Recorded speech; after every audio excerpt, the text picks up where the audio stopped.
Agar sizga elektr, gaz, suv, issiqlik chiqindi yoki uy-joy boshqaruv kompaniyasidan kvitansiya kelayotgan bo'lsa, bu video siz uchun juda muhim. Chunki ayrim fuqarolar bu alt turdagi to'lovni to'liq to'lashi shart emas. Ayrim holatlarda esa umuman to'lamaslik, qayta hisob-kitob qildirish yoki 100% kompensatsiya talab qilish huquqiga ega bo'lishi mumkin. Men bugun sizga oddiy tilda tushuntiraman. Qaysi kvitansiyani tekshirmasdan to'lash xato. Kimlarda imtiyoz bor? Qachon to'lovni qayta hisoblash talab qilinadi? Qaysi hujjatlar kerak va qayerga murojaat qilish lozim? Bu ma'lumot nafaqat pensionerlar yoki nogironligi bo'lgan shaxslar uchun, balki har bir xonadon egasi, ijarachi, mahalla faoli va oila boshlig'i uchun kerak. Hozirning o'zida kanalga obuna bo'ling, videoga like bosing. Chunki bunday huquqiy va amaliy ma'lumotlarni bilgan odam ortiqcha pul to'lamaydi. Bilmagan odam esa har oy jim turib zarar ko'raveradi. Oldin ko'pchilikda bitta odat bor edi. Kvitansiya keldi, demak to'lash kerak. Elektrdan qarz chiqdi, to'laymiz. Gazdan qarz chiqdi, to'laymiz. Suvdan qo'shimcha summa yozildi. Tortishmaymiz. Issiqlik kelmadi, baribir hisob chiqdi, to'laymiz. Chiqindi uchun hisoblab qo'yishdi, to'laymiz. Uy boshqaruv kompaniyasi badal yozdi, to'laymiz. Lekin hozir vaziyat boshqacha. Birinchidan, ko'plab xizmatlarda hisob-kitob abonent bazasi, hisoblagich ko'rsatkichlari, yashovchilar soni, mulkdor ma'lumoti va imtiyozlar ro'yxati orqali avtomatik yuritiladi. Avtomatik tizim qulay, lekin xato ham qiladi. Ikkinchidan, ayrim toifadagi fuqarolarga davlat tomonidan imtiyoz, subsidiya yoki kompensatsiya mexanizmlari berilgan bo'lishi mumkin. Uchinchidan, xizmat ko'rsatilmagan yoki sifatsiz ko'rsatilgan bo'lsa, iste'molchi men baribir to'layman deb majbur emas, qayta hisob-kitob talab qilish huquqiga ega. Men bu yerda bir narsani aniq aytaman. Men hech kimni qonunsiz tarzda to'lov qilmaslikka chaqirmayman. Men aytayotgan gap boshqa.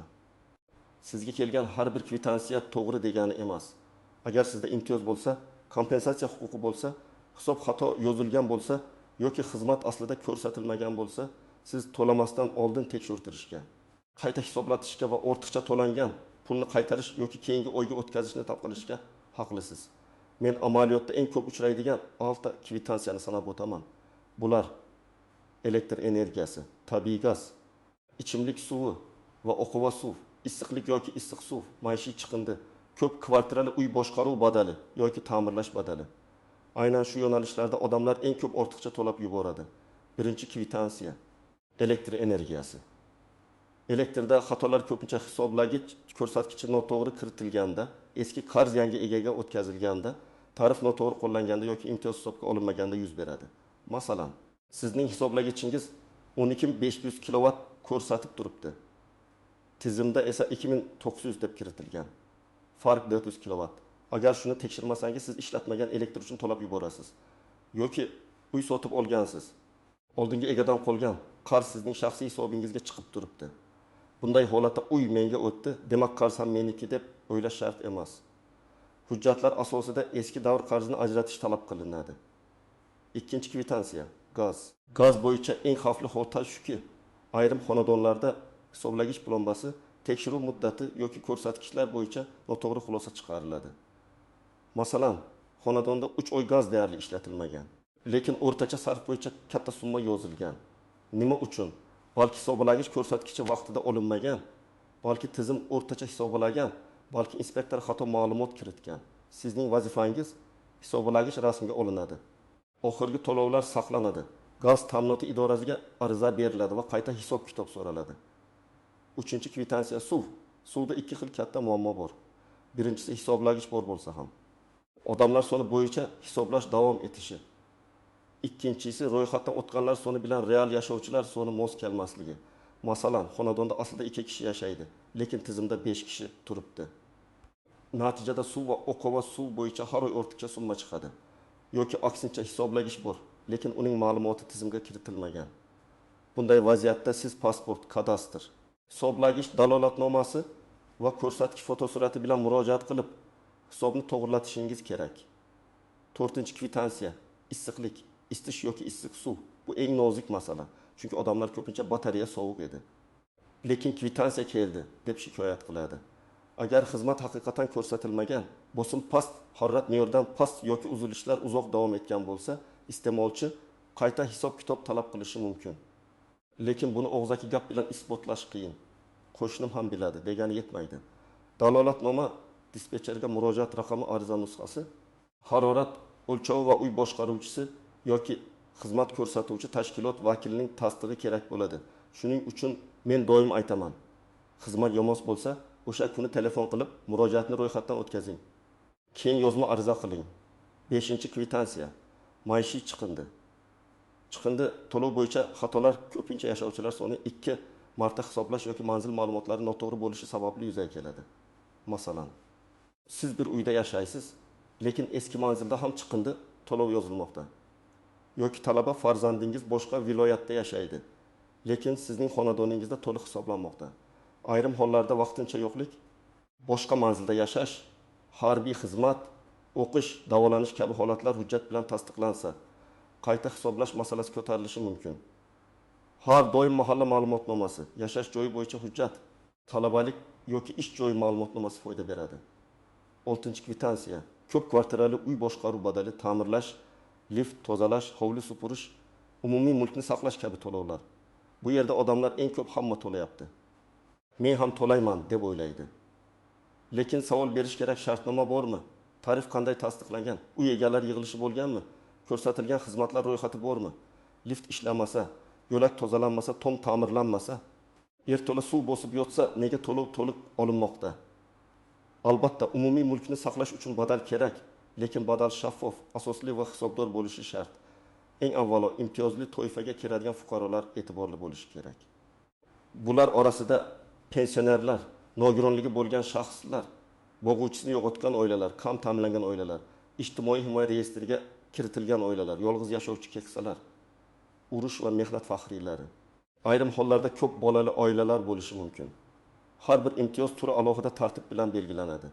Shuning uchun qo'shnimga berishdi, menga ham berishadi degan yondashuv to'g'ri emas. Siz o'zingizning maqomingiz, daromadingiz, oilaviy tarkibingiz va manzilingiz bo'yicha tekshirtirishingiz kerak. Masalan, bir pensioner opa yolg'iz yashaydi. Uning pensiyasi 1.200.000 so'm. Har oy kommunal to'lovlari esa qishda 2.000 so'mgacha chiqadi. Agar u ijtimoiy himoya tizimida ro'yxatda tursa yoki tegishli kompensatsiya huquqiga ega bo'lsa, ayrim xarajatlar davlat tomonidan qoplanishi, subsidiya berilishi yoki belgilangan norma doirasida yengillik qilinishi mumkin. Lekin opa buni bilmasa, har oy pensiyasining katta qismini kvitansiyaga beraveradi. Yana bir misol, nogironligi bo'lgan fuqaro uyda elektr tarmog'iga bog'liq tibbiy uskuna ishlatadi. Bunday oilada elektr sarfi odatdagidan ko'p bo'lishi mumkin. U oddiy iste'molchi kabi qaralib, katta summa to'lasa bu oilaga og'ir tushadi. Shuning uchun ular ijtimoiy yordam, kompensatsiya, qo'shimcha yordam yoki mahalla orqali moddiy ko'mak masalasini albatta ko'tarish kerak. Yana bir vaziyat, ko'p qavatli uyda yashovchi fuqaro har oy boshqaruv badalini to'laydi, lekin podest yoritilmaydi, lift doim buziladi, uy atrofi tozalanmaydi. Bu odam men umuman to'lamayman deb ketib qolmaslik kerak, lekin u boshqaruv kompaniyasidan xizmatlar bo'yicha hisobot, tarif asoslari bajarilgan ishlar dalolatnomasi va qayta hisob talab qilishi mumkin. Agar xizmat ko'rsatilmagan bo'lsa, bu pulni asoslash boshqaruvchining vazifasi. Agar sizda hisoblagichlar to'g'ri ishlayotgan bo'lsa, har oy ko'rsatkichni o'zingiz tekshirib tursangiz, kvitansiyada oldingi va yangi ko'rsatkich mos bo'lsa, imtiyozga da'vo qilmasangiz, xizmatlar sifatli ko'rsatilsa va qarz haqiqatan siz ishlatgan xizmat uchun bo'lsa, unda odatdagi tartibda to'lash kerak. Chunki asossiz to'lovdan bosh tortish keyinchalik penya, qarzdorlik, xizmatni cheklash yoki sudgacha olib borishi mumkin. Lekin xavotirlanmaslik degani tekshirmaslik degani emas. Men har bir xonadonga kamida oyiga bir marta hisoblagich rasmini olishni, to'lov cheklarini saqlashni, shaxsiy kabinetni tekshirishni maslahat beraman. Bu oddiy odat sizni katta muammodan saqlaydi. Birinchi nozik jihat. Kompensatsiya bo'lgi avtomatik ravishda hamma qarz yo'qoladi degani emas. Ko'pincha kompensatsiya ma'lum norma, ma'lum toifa va ma'lum davr uchun beriladi. Masalan, belgilangan ijtimoiy norma doirasida yengillik bo'lishi mumkin. Undan ortiq sarf esa oddiy tarifda hisoblanadi. Shuning uchun menda imtiyoz bor, istagancha ishlataman degan fikr xato. Ikkinchi nozik jihat, imtiyoz hujjatsiz ishlamaydi. Siz haqiqatan kam ta'minlangan bo'lishingiz mumkin. Lekin tizimda ro'yxatga kiritilmagan bo'lsangiz, ta'minotchi tashkilot sizga avtomatik yengillik bermasligi mumkin. Sizning olatingizni mahalla ijtimoiy himoya organi yoki tegishli idora tasdiqlashi kerak. 3-nozik jihat. Eski qarz bilan yangi qarzni ajratish. Uy sotib olgan yoki ijaraga kirgan odamlar juda ko'p xato qiladi. Masalan, xonadonga ko'chib kirdingiz. Kommunal bazada 2000 so'm qarz turibdi.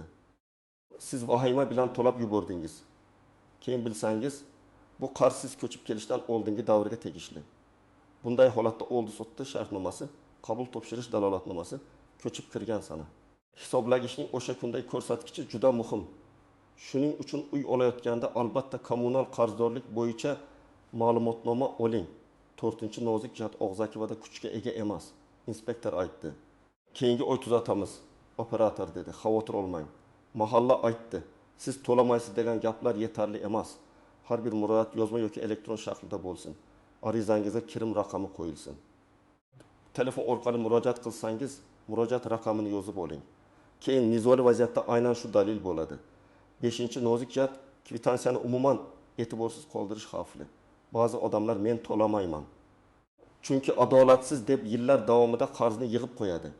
Keyin summa kattalashadi, sud buyrug'i keladi, bank kartasiga cheklov tushadi yoki ijro ishi ochiladi. To'g'ri yo'l bunday emas. To'g'ri yo'l darhol e'tiroz bildirish. Qayta hisob-kitob so'rash, nizo borligini rasmiylashtirish va asossiz qism bo'yicha tekshiruv talab qilish. 6-nozik jihat. Bir xizmat sifatsiz bo'lsa, boshqa xizmatlarni to'lamaslik mumkin emas. Masalan, issiqlik yomon bo'ldi deb elektrni ham to'lamaslik noto'g'ri. Har bir kvitansiya alohida shartnoma va alohida xizmat hisoblanadi.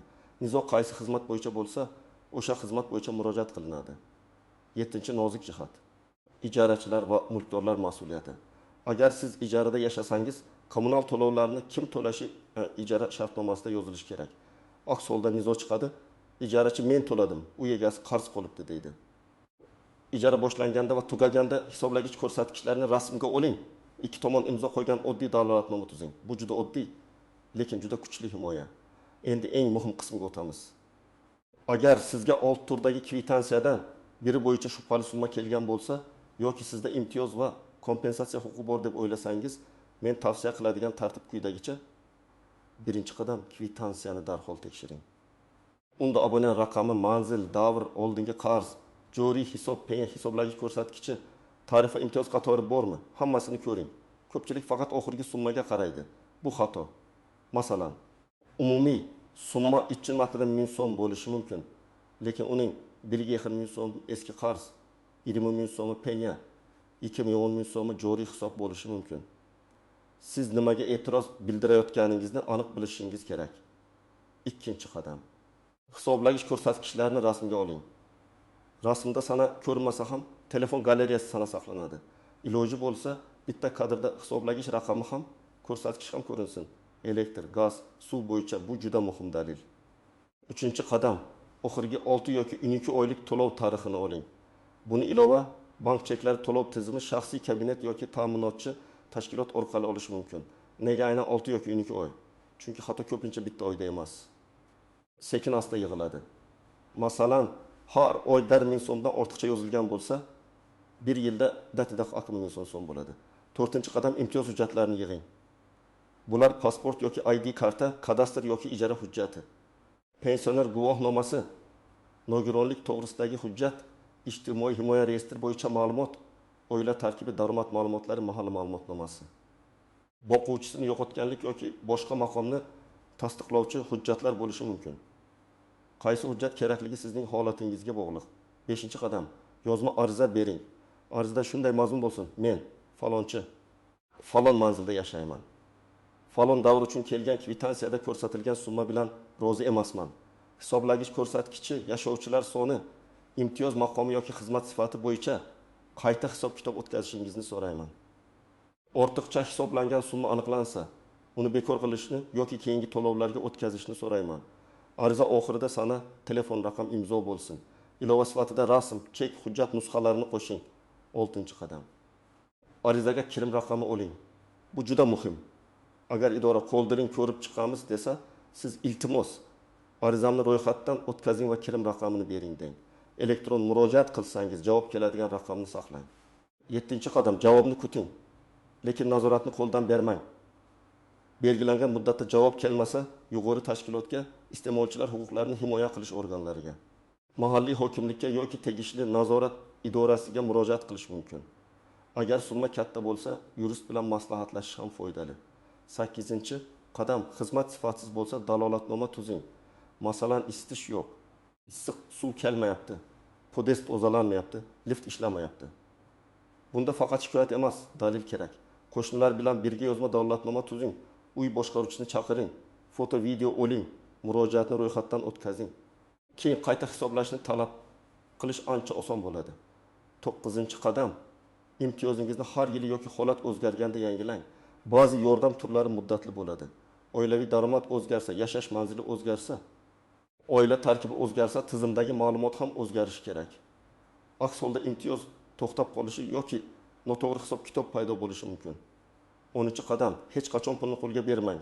Faqat rasmiy to'lov tizimi, bank, kassa yoki ilova orqali to'lang.